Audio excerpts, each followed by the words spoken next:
Hi, everyone. I'm Danielle Pai, and today I'd like to talk about stress-reducing conversations. Stress-reducing conversations comes directly from the work of Julie and John Gottman. The Gottman method is one that I use as a relationship coach among some other work and processes. And the idea of this kind of conversation is to show the value of, "Hi, honey, how was your day?" and really listening.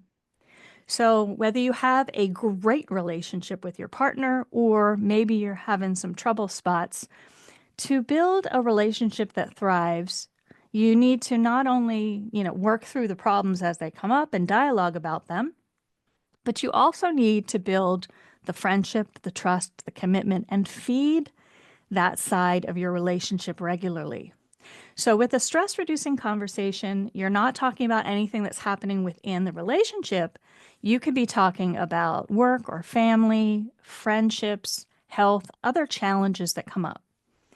And you, as the listener, if your partner is sharing with you, your job is to show empathy and understanding and let your partner know, "I will be there for you. I'm on your side. We're a team." So, a stress reducing conversation is not about solving the other person's problem for them.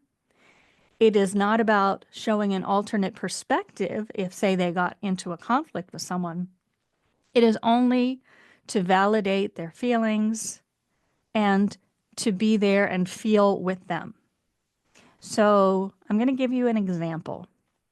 Let's pretend your partner comes home from work, you've had dinner, and you're sitting down after dinner and you ask them, "Tell me more about what happened today. Did you have a good day? You seem a little down."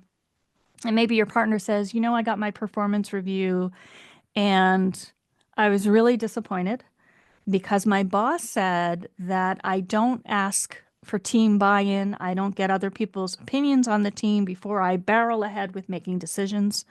And it really bummed me out because I feel like I do that. I feel like I have a great rapport with my team members." Your job is not to solve the problem. "Well, your boss doesn't know what they're talking about. I think you should go into work tomorrow and ask to see their supervisor and tell them, that this is totally unfair." You're not there to solve their problem unless they ask for advice. You're also not there to show the other perspective. "Well, you don't even listen to me at home, so it doesn't surprise me that your boss would say you're not listening to your team members." Nope, that's not it.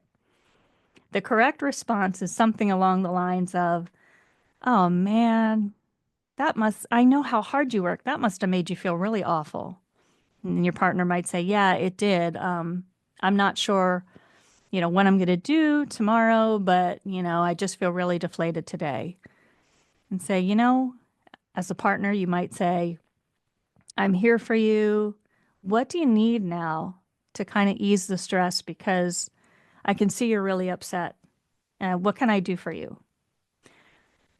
You don't have to follow that script, but I think you get the idea. It's to validate and reflect back how they're feeling. Ask if you've got it right, like, "Oh, you must be feeling really bad right now, huh?" And wait for the response. Now, this can be an organic conversation, or you could actually set aside time to talk about things that are on your mind outside the relationship. And I'll end with a funny note.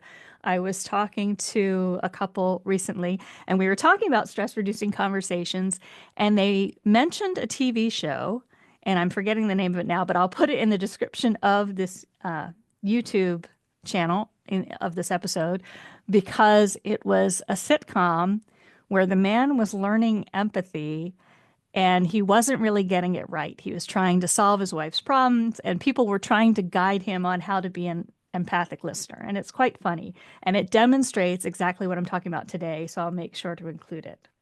So that's it for today. Thank you for joining me. If you'd like to learn more about relationship coaching services, please visit my website, daniellepai.com, and reach out so we can chat about it. Take care.